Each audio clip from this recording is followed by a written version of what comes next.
Assalamualaikum warahmatullahi wabarakatuh ဒီနေ့ပြပြပေးသွားမယ့်အကြောင်းအရာကတော့ကိုရဲတီဟာကျော်ဆယက်ကုတဝါရဲ့ဖခင်ဖြစ်တဲ့ဦးစီးနိုင်ရက Al-Hajj Khalifa Sayyid Zia Zainul Abidin ရဲ့အဖိုးဖြစ်သူဆရာတော်ကြီးအဆေကုတဝါ Sheikhul Burma BSc တခင်ကြီးရဲ့အကြောင်းပဲဖြစ်ပါတယ်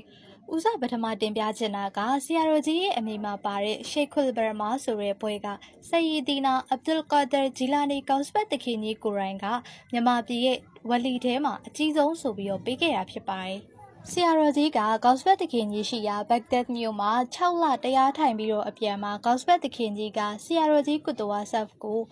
ကုတဝါဆပ်အတင်ပါယူမလဲလို့မေးတဲ့အခါမှာဆရာတော်ကြီးကတခင်ပေးချင်တာပေးပါလို့ပြန်ပြောခဲ့ပါတယ်။အဲဒီအချိန်မှာကောက်စပတ်တခင်ကြီးက Daf ခေါ်အောင်စီနဲ့မြန်မာပြည်ရဲ့ဝလီများရဲ့ခေါင်းဆောင် Sheikhul Burma ဆိုတဲ့ဘွဲတို့ကိုပေးရခဲ့ပါတယ်။ဒါပေမဲ့ဆရာတော်ကြီးက Daf ခေါ်အောင်စီနဲ့ပတ်သက်ပြီးတော့သူ့ရဲ့မူရီတန်တွေကိုမင်းတို့တွေ Daf တီးရဲ့ဇေကေဖတ်တယ်ဆိုတာကလူတယောက်မုံအချိုစားတာအစာပြေစားတာနဲ့တူတယ်။မွတ်စလင်တွေအတွက်ကတော့နမတ်5ချိန်ကိုဆွဆွဲမြဲမြဲဖတ်ဖို့ကတာလင်းအရေးကြီးတာဖြစ်တယ်။ Daf တီးပြီးဇေကေစိတ်ပြီးတော့မုံအချိုစားပြီးတော့အသက်ရှင်လို့မရဘူး။ထမင်းဖြစ်တဲ့နမတ်ကိုတာလင်းဆွဲမြဲအောင်ဖတ်ရမယ်လို့ပြောခဲ့ပါတယ်။ဆရာတော်ကြီးကသူ့ရဲ့မူရီတန်တွေကိုနမတ်မဖတ်လျင်နေရာမပေးထမင်းမကျွေးတဲ့တိုင်အောင်ဥရုစ်တွေမှာလည်းတပည့်တွေကိုမှားထားလေးရှိပါတယ်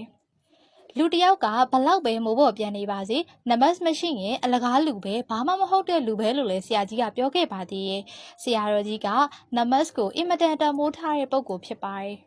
ဆရာတော်ကြီးကနမတ်ကိုလည်းတန်မိုးထားသလိုလူမျိုးတိုင်းကိုချစ်ခင်လျက်ဘာသာတရားတိုင်းကိုလေးစားအပ်ပါသည်ဆိုတာကလည်းဆရာတော်ကြီးရဲ့လက်ဆွဲဆောင်ပုဒ်ပဲဖြစ်ပါတယ်။လက်ရှိဆရာတော်ကြီးရဲ့အရာကိုဆက်လက်ပြီးတော့ Al-Hajj Khalifa Sayyid Zia Zainul Abidin ကတာဝန်ယူပြီးတော့လှုပ်ဆောင်နေပါတယ်။ဆရာတော်ကြီးရဲ့ဘဝနဲ့ဓမ္မအကြောင်းကိုနောက်အပိုင်းဆက်တွေမှာခုနှစ်တွေနဲ့တိတိကျကျတင်ဆက်ပေးသွားမှာဖြစ်ပါတယ်ရှင်။ကျွန်မနှင်းဝေးရီဝင်းဖြစ်ပါတယ်အားလုံးကိုကျေးဇူးတင်ပါတယ်ရှင်အစ္စလာမုအလိုင်ကွမ်ဝရဟ်မတူလာဟီဝဘရကာတူ